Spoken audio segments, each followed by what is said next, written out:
السلام علیکم ورحمۃ اللہ وبرکاتہ۔ در صدف ناول کا یدنین علیہن من جلابیبہن ذالک ادنیٰ ان یعرفن فلا یؤذین۔ اپنی چادروں کا ایک حصہ خود پر ڈالے رہیں تاکہ پہچان لی جائیں اور انہیں ایذا نہ دی جائے۔ پچھلی دفعہ وہ آئی تھی تو تبرج الجاہلیہ اوڑھے ہوئے تھی، اس بار وہ آئی تھی تو اس کے جنت کے پتے اس کے ساتھ تھے۔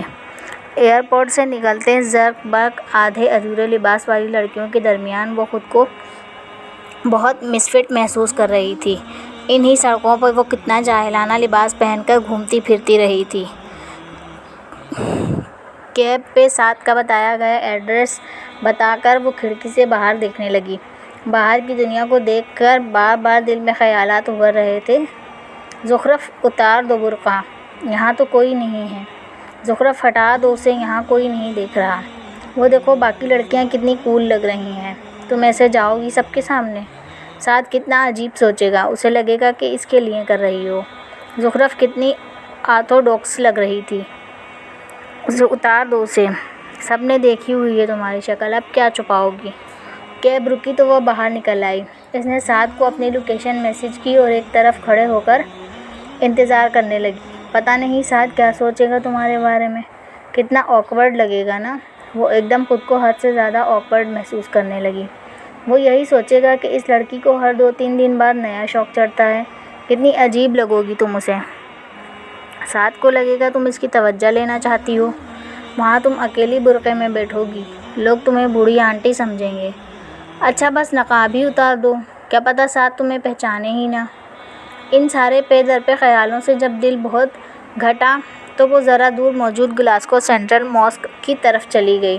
سرخ اینٹوں سے بنی جازم نظر عمارت پہ ہیرے کی شکل کا سنہری گنبد جگمگا رہا تھا۔ جالی دار گیٹ کو پار کر کے وہ اندر گئی۔ مسجد کے شمالی جانب عظیم دریائے کلائیڈ اپنی مکمل خاموشی کے ساتھ بہہ رہا تھا، جس کے نیلے سبز پانی میں ارتعاش پیدا ہو رہا تھا۔ وہ اس کو دیکھے گئی۔ بظاہر پانی کتنا سکون میں لگتا تھا، مگر اس میں ڈھیروں چھوٹی لہریں پیدا ہو رہی تھیں جن کو کوئی نوٹس ہی نہیں کرتا۔ اسی طرح بظاہر پرسکون نظر آتے انسان میں بھی روزانہ نہ جانے کتنے ارتعاش پیدا ہوتے ہوں گے، جنہیں کوئی محسوس تک نہیں کرتا، کر ہی نہیں سکتا۔ سر جھٹک کر وہ مسجد کے اندر چلی گئی۔ سبز کارپیٹ والا تاحد نظر وسیع پریئر ہال، جس میں 2500 لوگوں کے نماز پڑھنے کی جگہ تھی، ایک طرف وضو کر کے وہ واپس آئی۔ وہاں اکا دکا لوگ ہی ہوں گے۔ کتنا سکون ہوتا ہے نا مسجدوں میں، ایک بے نام سی خاموشی۔ نماز کا وقت نہیں تھا سو وہ 2 نفل پڑھ کر بیٹھی ہاتھوں کو گھورنے لگی۔ اللہ تعالیٰ میں کوئی بہت نیک لڑکی نہیں ہوں، میں تو اتنی گناہگار ہوں کہ بس۔ میں کوئی نماز روزے کی پابند بھی نہیں ہوں، حجاب کرنا بھی میرے دل کو اتنا بھلا نہیں لگ رہا، لیکن اللہ، وہ نور جس کا ذکر آپ نے اپنی کتاب میں کیا ہے، وہ نور مجھے بہت پرکشش لگتا ہے۔ مجھے وہ نور چاہیے۔ اللہ، وہ نور جس کے آگے اس دنیا ہی میں تمام روشنیاں ماند پڑ جائیں۔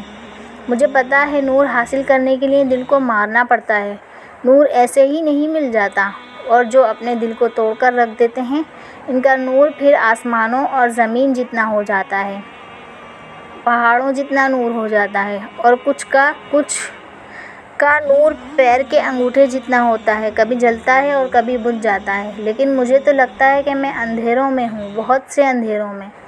قریب موجود ایک بچہ تلاوت کر رہا تھا، او کظلمات فی بحر لجی، جیسے ایک بہت گہرے سمندر میں، جیسے کوئی بہت گہرا سمندر ہو۔ اللہ، وہ سر جھکائے بولے جا رہی تھی، یغشاہ موج من فوقہ موج،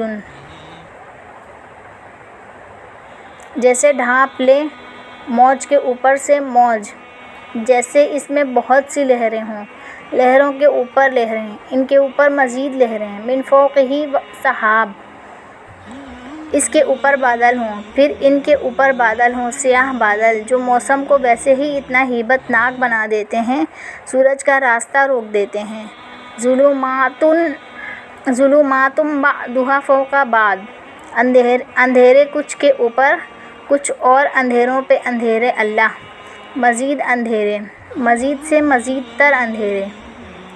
اذا اخرج یدہ لم یکد یراھا، جب اپنا ہاتھ نکالے تو اتنا بھی نہ ہو کہ اسے دیکھ سکے۔ ایسے اندھیرے کہ ہاتھ کو ہاتھ سجھائی نہ دے۔ جہالت کے اندھیرے، کفر کے اندھیرے، خود پسندی کے اندھیرے، خواہشات کے اندھیرے، تکبر کے اندھیرے، فسق کے اندھیرے۔ وَمَن لَّمْ يَجْعَلِ اللَّهُ لَهُ نُورًا فَمَا لَهُ مِن نُور۔ اس بچے کی آیت پر اس نے سر اٹھایا۔ آیت میں نور کا لفظ مانوس لگا۔ اس آیت کا کیا مطلب ہوا جو تم نے ابھی پڑھی ہے؟ 10 سال کے گول مٹول سے بچے سے سوال کیا۔ جس کے لیے اللہ نور نہ بنائے تو اس کے لیے کوئی نور نہیں۔ اس نے انگریزی ترجمہ سیکھ کر پڑھا تھا۔ زخرف زخمی تاثرات سے اسے دیکھتی رہی۔ جس کے لیے اللہ نور نہ بنائے، جسے اللہ نور نہ دے، اس کے لیے کہاں سے ہو نور؟ نور یوں ہی نہیں مل جاتا، نور حاصل کرنا پڑتا ہے، اس کے لیے خود کو ہلکان کرنا پڑتا ہے۔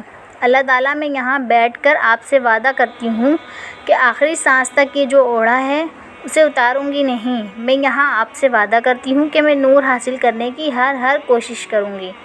میں وعدہ کرتی ہوں کہ جو آپ کہیں گے میں اس نور کو حاصل کرنے کے لیے سب کروں گی، کیونکہ جسے نور مل جائے اسے یہ دنیا اور ہی تناظر میں نظر آنے لگتی ہے۔ یہ میرا آپ سے وعدہ ہے اور آپ کو پتہ ہے اللہ مجھے وعدہ نبھانے آتے ہیں۔ سعد اسے مسجد کے دروازے پہ ہی لینے آ گیا تھا۔ نقاب چہرے تک لے جا کر اس نے پن اپ کیا۔ سیاہ عبایا ڈھیلا ڈھالا سا تھا جس پہ سرمئی رنگ کے اسکارف سے اس نے نقاب کیا تھا۔ پہلے وہ اتنا نیٹ نقاب نہیں کرتی تھی پر اب عادت ہوتی جا رہی تھی۔ السلام علیکم، اس نے سلام کیا تو سعد نے ذرا سی نظریں اٹھا کر عبایا والی لڑکی کو دیکھا، پھر فوراً نظریں پھیر لیں اور ذرا اوپر نظریں اٹھا کر ادھر ادھر دیکھا جیسے کسی کو ڈھونڈ رہا ہو۔ پھر اچانک سے اسے ڈھیر و شرمندگی نے آ لیا۔ السلام علیکم ورحمۃ اللہ وبرکاتہ۔ زخرف، خجالت سے لب کاٹتے اس نے سلام کیا۔ زخرف نے آرام سے جواب دیا۔ وہ بیچارہ واقعی اسے پہچان نہیں پایا تھا، لیکن پہچاننے کے بعد اس نے کوئی ری ایکشن بھی نہیں دیا تھا۔ وہ بالکل نارمل بیہیو کر رہا تھا۔ کیب سے وہ سیدھا اپارٹمنٹ آیا، اس کا سامان اندر رکھا اور واپس آ کر کیب والے کو ہسپتال چلنے کو کہا۔ ہسپتال کے کمرے میں اے سی کی وجہ سے بہت ٹھنڈ تھی۔ نور کے چہرے پر بے تحاشا سکون تھا۔ وہ گہرے گہرے سانس لیتی سکون سے سو رہی تھی۔ چہرے کے زخم ابھی بھی ویسے ہی تھے اور بازوؤں پہ بھی پٹیاں بندھی تھیں، لیکن اس کے چہرے کو دیکھ کر اطمینان حاصل ہوتا تھا۔ ہسپتال کے گاؤن کے اوپر نرس نے سعد کے کہنے پر اسے سفید اسکارف اڑا دیا تھا۔ چہرے پر ماسک لگا تھا۔ جیسے ہی کوئی مرد اس طرف آتا، سعد دھیرے سے اس کا ماسک ناک تک کر دیتا۔ ڈاکٹرز نے یہی کہا تھا کہ وہ کسی بھی وقت ہوش میں آ سکتی ہے، کسی بھی وقت، 2 لمحے بعد بھی ہو سکتا ہے اور 2 سالوں بعد بھی۔ زخرف نے دھیرے سے اس کے گال کو چھوا۔ نور کے گال میں ڈمپل ابھرا تھا۔ اس نے زخرف کے لمس کو محسوس کیا تھا۔ کوما کے مریض ایسے رسپانسز دیتے رہتے تھے، آنکھوں سے آنسو، چہرے پر مسکراہٹ۔ مجھے یونیورسٹی جانا ہے زخرف، سعد نے نظریں جھکائے ہوئے اسے اطلاع دے کر باہر نکل گیا۔ زخرف دھیرے سے ڈیسک پر بیٹھ گئی۔ اب اسے ایک لمبا انتظار کرنا تھا۔ آس پاس شور ہی شور میں وہ اپنا سر نیچے کیے بیٹھی تھی۔ یونیورسٹی کا پہلا دن، وہ پی ایچ ڈی نہیں کر رہی تھی۔ فی الحال اس نے MS میں داخلہ لے لیا تھا۔ جانے سے پہلے ڈھیروں وسوسے دل میں آ رہے تھے، لیکن یونیورسٹی جا کر وہ بہت اطمینان سے نقاب لیے بیٹھی تھی۔ پوری یونیورسٹی میں اس نے کوئی نقاب والی لڑکی نہیں دیکھی تھی۔ حجاب والی بکثرت ملتی تھیں، جن کے حجاب اکثر سینے کے اوپر تک اور اکثر کے گہرے گہرے ساری گردن ظاہر کرنے والے ہوتے تھے۔ گلاس میں آ کر وہ بیٹھی تو وہ ساتھ بیٹھی انڈیا کی لڑکی الشبا نے حیرت سے اسے دیکھا مگر بولی کچھ نہیں۔ یہ تمہارا لینگویج کے سر سے پردہ ہے کیا؟ لائبہ نے اس کے ساتھ بیٹھتے ہوئے اردو میں سرگوشی کی۔ اس نے جواب نہیں دیا، بس دھیرے سے ہنس دی۔ کلاس ختم ہوئی تو وہ باہر آ گئی۔ ٹیچرز نے اتنا نوٹس نہیں کیا تھا۔ وہ کچھ نہیں کہتے تھے، نہ ہی کسی ٹیچر نے اب نارمل ریئیکٹ کیا تھا۔ ایک سر نے بس تھوڑا سا ٹھٹک کر اسے دیکھا تھا، پھر وہ نارمل ہو گئے تھے۔ اوئے یہ میل ٹیچرز کے آتے ہی تم نقاب کیوں کر دیتی ہو؟ افغانستان کی شرجیلا نے اس سے حیرت سے پوچھا تھا، تو اس نے بس اتنا ہی جواب دیا تھا، کیونکہ میں سب سے پردہ کرتی ہوں۔ کون کہتا ہے کالج یونیورسٹی میں پردہ کیری کرنا مشکل کام ہے؟ نہیں، مشکل بالکل نہیں ہے۔ وہاں سے وہ سیدھی اسپتال آئی تو سعد وہیں موجود تھا۔ اس کے آتے ہی جانے کے لیے اٹھا، اور وہ صبح کی کلاسز لیتی تھی اور سعد شام کی۔ کھانا وہ گھر سے بنا لاتی تھی، سعد اور اپنے لیے۔ رات کو وہ روزانہ نور کے پاس اسپتال میں ہی ہوتی تھی۔ ابھی بھی سعد کے جاتے ہی اس نے دوائے شافی کھول لی۔ اگلی فصیل اس کی منتظر تھی، توبہ و استغفار کی حقیقت۔